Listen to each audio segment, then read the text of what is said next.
Hello, my name is Osha. I like to talk about American presidents and American history and international human rights law. Today, I want to talk about um, a statement made by Secretary of State Marco Rubio on March the 2nd, 2026, as he advanced reasons for the U.S. strikes against Iran. So, of course, today is 12 days since the Israeli-U.S. strike against Iran, when the joint forces decapitated Iran's supreme leader Ayatollah Ali Khamenei, and of course his son has since succeeded him. I can pronounce his name now. I think his son's name is Mojtaba Khamenei, and he's the new supreme leader. And of course, the U.S. has been at war since. Things have escalated. And of course, we're hoping that the president doesn't send troops to the troops to Iran, and we're hoping for some kind of de-escalation. Apart from the fact that, well, this was an illegal, it was an illegal strike. I've done videos explaining jus et bellum. That's justification for going to war, including justa causa. We didn't have justa causa. We weren't acting in self-defense, and that's why I want to sort of analyze the reason advanced by Secretary Marco Rubio. He's Secretary of State. Um, so I'm going to just state what it is that he said first of all. So Marco Rubio said that, well, America had to strike against Iran in this apparent unprovoked, state, because he was aware that Israel was going to strike Iran. So he said Israel was going to strike Iran, and and and he realized, or whoever was making the decision realized that Iran would retaliate with a strike on U.S. forces.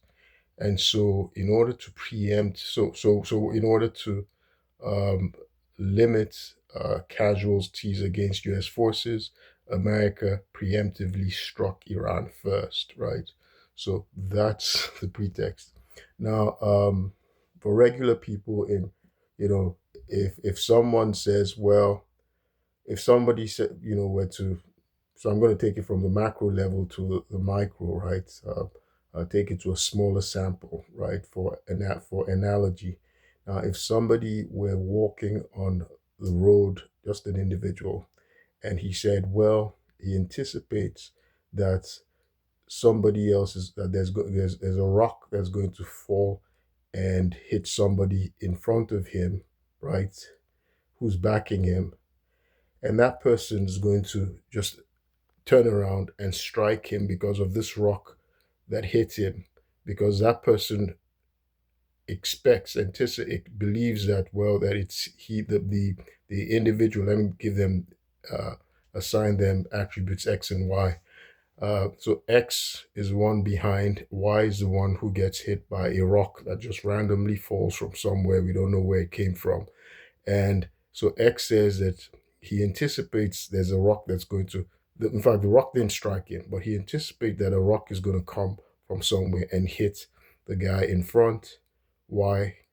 Y is going to turn around and believe that, well, because X is right behind him, he's going to believe it was X who hit him with the rock, right? And so he's going to end up hitting X. And so X, right, to preempt, right, to preempt and forestall the impact of the blow that Y would give him in this chain of events that have not occurred, but which X believes would occur. X preempts, right, forecloses a future strike by Y and hits him anyway, right?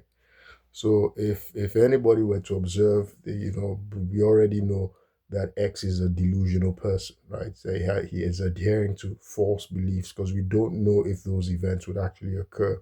So, what Secretary of State Marco Rubio explained, even though he tried to frame it like uh, it was, it was the result, it was um, the upshot of some kind of grid analysis or decision matrix. That's what we called it in business school. By the way, I went to business school and we do all of these things a lot, right? Um, so if so, what we can basically say is that that sort of thinking, right? It's supposed to have the pretext of decision, some kind of decision analysis, but in reality, that's just delusional thinking, right? Delusional thinking, and uh, you know, of course, generals, if you play chess, right, you strategize and you anticipate moves, right? You anticipate moves. And so you create like an engineered domain in which, for instance, you anticipate, action and reaction, right? Action and reaction, according to Newton's third law, right? Action and reaction. Every action we take is going to produce an equivalent opposite reaction, or so you strike, you're going to have a counter attack, right? Or the other party is going to act in self defense. So he anticipated this, but the thing is, he limited the options, right? An engineered domain, right, limits options that are available, right? So that, because if you were to consider all the variables that could possibly occur, right, then your decision chart will just, it will be too, it will be overcrowded, it will make sense, you never get anywhere. In reality, there's so many variables that can occur. We're not limited to um yes or no, right? So you see, even when we create charts or surveys, we want yes or no because it's an engineered domain. In reality, things are neither just black or white. Like there's a spectrum of more than just gray area. There's a spectrum of a variety of colors. That's the reality. So the world is more complex, right, than the way we simplify to, engineers like to simplify things because that's how they can build something that can work for a particular function, right? That's why, engineers are not engineers build stuff, but they don't, they create a utilitarian functional world, right, of an object. So they create an engineered domain and they use mathematical methods, right? In mathematics, in reality, there's so many variables, right? There's so many variety of variables in life that can present themselves at the same time, right? A variety of options. But if you want to build something, then you're going to limit, right, those variables. You're going to engineer those variables. You're going to engineer those choices. So what Marco Rubio did and the leaders that were thinking, they limited the options that were available because one, uh, it is possible that um, uh, Israel was not going to strike Iran. It is possible that Israel was bluffing, right? Was bluffing so that America could act. Because I watched an interview. The reason that and that's the reason uh, I was prompted to do this video because I watched an interview in which Secretary Blinken, who was the former Secretary of State under President Joe Biden, he'd indicated that um, for a long time, Israel had been saying they were going to strike Iran. But their administration, Biden's administration, they didn't fall for it, right? They didn't say, well, they didn't do the preemptive strike that President Donald Trump just did. So it was just a bluff, right? There's indication that Israel was just bluffing, right? There's so many different things. Israel could have changed their mind, right? They could have planned it and they could have said, well, you know what? We're not going to do that. So in life, there's so many options that are available, right? There's so many variables, right? And even in a reaction, right? A reaction doesn't have to be one way, right? Even if Israel went, if you took that path that Israel is going to strike Iran, Iran could have decided not to strike back, depending on the impact of Israel's strike. Iran could have decided not to strike back. Iran could have decided to strike just Israel, right? So, so what Secretary of State Blinken expressed was clearly delusional thinking, right? Just paranoid thinking, right? And by the way, paranoia really means it means irrational, right? An irrational suspicion or distrust of others, right? And delusion, of course, means a persistent false belief, and that's what America uh, keeps uh, projecting, right? America keeps projecting this delusion, paranoia, and unfortunately, this is what also happens. It's also symptomatic of the distress, the trauma, the PTSD we subject many of our soldiers to when we send them out to war, right? Many soldiers come back injured. Now, we have 7 soldiers who've lost their lives, at least 7, right? Who've lost their lives. And may their souls rest in peace. And, their families, uh, will always suffer the distress for their loss, right? I have a cousin, right? So I've been doing these videos. I'm not in support of Iran. I'm an American citizen, right? So my allegiance is to the nation that gave me opportunities in which I've taken oaths to this country 3 times. I'm an American citizen. My cousin, my blood cousin, not anybody that I just say my cousin, is my blood cousin, right? Um, he's a Marine vet. So he served in the uniform. He's a Marine vet. I have friends. I've lived with a special ops person, right? When I was wrongfully detained, I was with two people. When I was wrongfully detained, 2 people who kept me um, entertained, or not entertained, but they cheered me up. It was interesting learning from them. I became buddies with at least one of them. It was a white Jewish guy who was a vet, former special ops. And the reason he was locked up, when he locked up, he was like crazy, he went wild.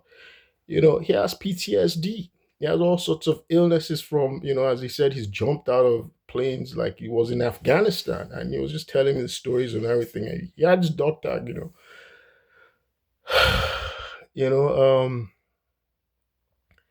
it's going to war is not, we're human beings, and you know our humanity stripped a bit, right? When we send we send Americans, young Americans, to war.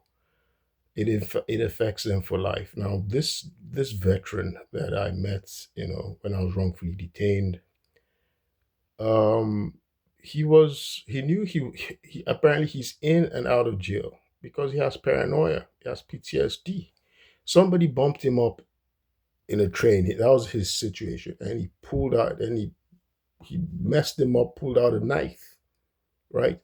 We've watched that movie, Rambo: First Blood, which Stallone did a long time ago in the 80s, right? Depicting a Vietnam War vet, a Green Beret, and how he went berserk and just like tore up a whole town because he was paranoid and he thought he was in Vietnam, right? Because he was paranoid, right? He'd fallen sick, and this is how this guy is. They released him, and he knew they were gonna. They dropped the charges, right? It just locked him up. When he came in, they put him in some kind of like not straight jacket. There's something, they put him on like suicide watch because they put him in something. There's like a garment in the street because he was naked, stripped his clothes. I could hear all his business. He was crying, all it was because his phone calls. He was loud. But after they gave him meds, so he has to live with meds. When he takes his meds, he's calm. He's a nice guy and everything, right? He's really cool and all that stuff. And he was telling me. I remember he gave me a book, The Hobbit, because we exchanged books. But he's a cool guy. But this is what going to war for America does.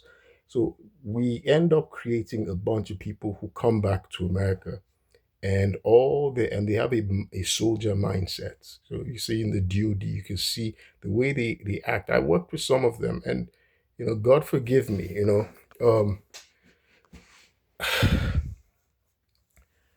it's a very difficult situation, right? But let me get back to that matrix. Um, so in a decision matrix, right, there you can engineer. It's an engineered domain, and um, there's so many other variables that are available, right? And we struck Iran because our president wanted to strike Iran because there are many alternatives that were available in the decision matrix. We could have decided, well, we're not going to go to war. Even if we're struck, we're not going to react. Just because of our history with Iran, we can decide that, well, we want to talk, we want to seek more rapprochement. There's so many alternatives available, right?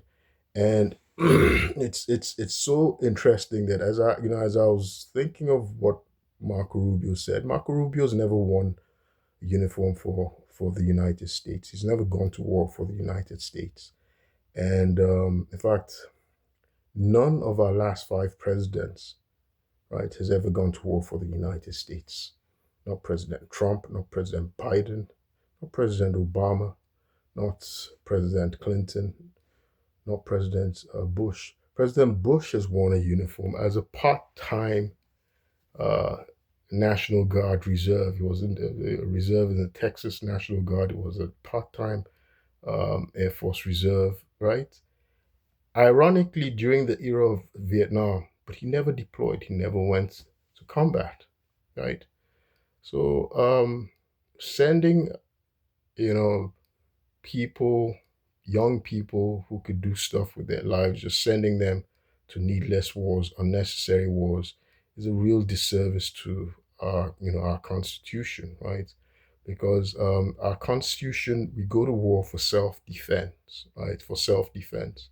We can't preempt self-defense. That's delusion. That's paranoia, right? And we're seeing that this is an issue in America. Americans, I don't know if it's because we've fought so many wars and then we now have all these soldiers who come back and they have and then this perpetual paranoia, paranoid state or state of delusion, and it affects their peers, their friends, everybody. I don't know if that's what causes the mass paranoia in America, right? Or I don't know if because we have, um, we're such a martial nation, right? We have guns, we have the right to bear arms, even though the original reason for the intent of the Second Amendment has long since passed. I think that was really because of slavery and because we were a new nation. But whatever, right? Some people argue the Second Amendment is also there to forestall a cabal from taking over the United States government because this was a real fear of our founding fathers, James Madison and uh, um, Thomas Jefferson. They feared if we had a standing army, if the central government was too strong, we would have a dictator on our hands, right? So maybe the Second Amendment was also so to forestall that. I don't know. But the thing is, we have such a martial society and people are very paranoid in America. You can see it. Americans are very paranoid. I was in my home alone in Montgomery County, and uh, there were these paranoid people. I don't know who the people said I'm a threat, I'm dangerous. People I was also working with in the Department of the Navy, Department of Defense. I saw what they subsequently wrote that I threatened them. Delusional stuff, fabrications, right? So I don't know if these things they're saying they're from a mental illness or they're just depraved liars. Either case, right? I don't think it's mutually exclusive that somebody who's paranoid or delusional can be a depraved liar. So America probably should focus more on its health, it's the mental health of its citizenry, and stop putting Americans in that state that that causes them to be severely mentally ill, right? Because the strike against Iran, there's a history. America has a history. And it's been escalating this war against Iran. America's been trying to dominate a people of 6,000 years civilization, right? Without respect, just giving no respect, just saying, well, we have the strongest military in the world, so we can bully people, right?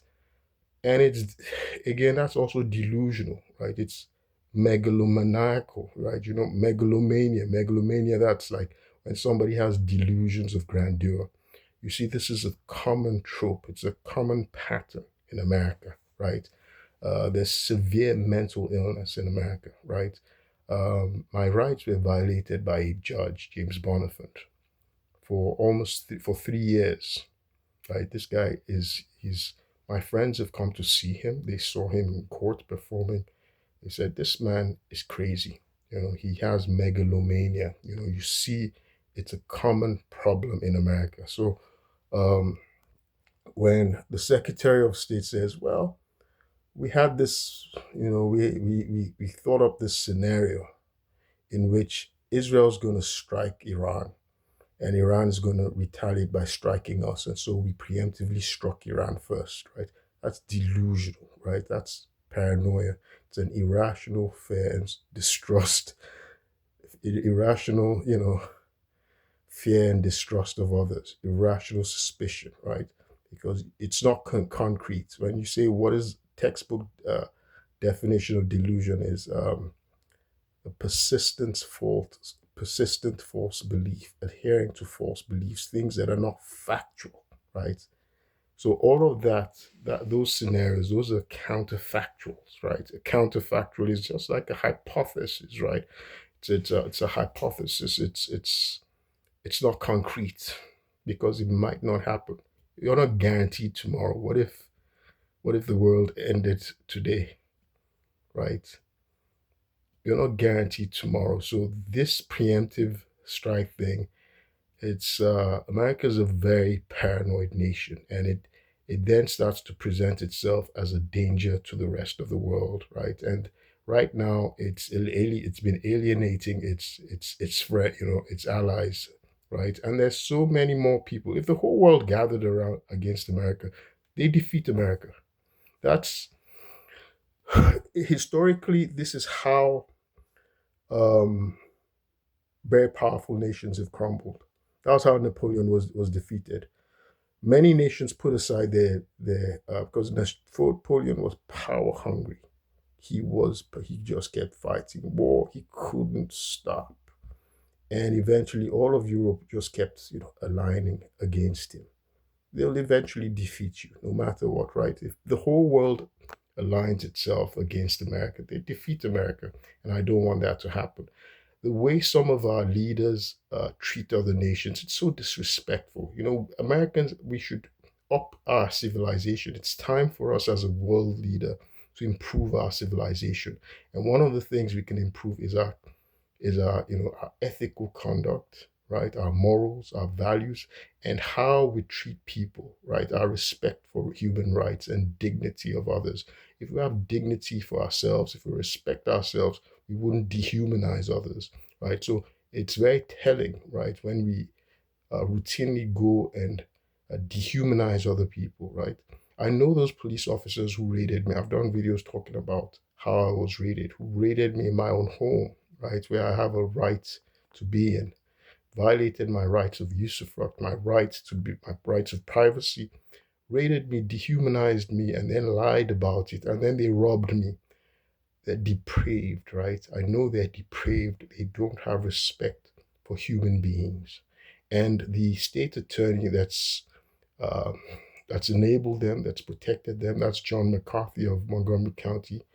Um, he's depraved, right? Many racists, they're racist because they're depraved people. There's a strong, they're troubled people, right? There's a severe racism is probably part of a severe mental illness, right? But it's not the sort of mental illness that we uh, we should empathize or we should be sympathetic towards, right? It's a type of it's a character flaw, right? It's a moral failing, right? And we need to focus more on our souls and our characters and developing our souls, our humanity. So that's what we should be focusing on instead of alienating, America and our soldiers and putting Americans at risk. Because now I saw something again in the news about how Americans, that they're probably sleeper cells in some FBI report about sleeper cells and, in California and everything. So Americans are now supposed to be very paranoid, So we create conditions, situations which now continue to inflame, incite paranoia and delusions amongst Americans. So that's not helpful, right? That's not a helpful government, right? So something about our leaders, and that's why our founding fathers, our framers, they were very concerned about how we selected our leaders. They were clear. There was a reason they used the electoral college in the beginning, right? So you see a number of our early leaders, our most intelligent leaders, right, were from the first set, right? They had very high IQs. They were very highly intelligent people. And that's because Alexander Hamilton and the others, they devised a mechanism saying, well, the people who are going to pick the leaders they have to be highly analytical. They have to have this wisdom, this analytical, ability to pick people that are worthy, right? And now the standards have been falling, and so we have to go back to that to make sure we're picking leaders, not just in not just in political positions, but even in our civil service, which is a mammoth bureaucracy right now. That's just It's just like a big welfare trough right now, and it's just sucking the life out of Americans, right? The civil service is supposed to be filled with the people with the best character, best integrity, high intelligence. Right now, the civil service is like a cesspool of, I don't know. So these are things that we need to focus on. America needs to focus on rebuilding itself, on reforms, right? Reforms to make us better. Anyway, let me stop this video here, and I will continue with my discussions. My name is Osha. Thank you.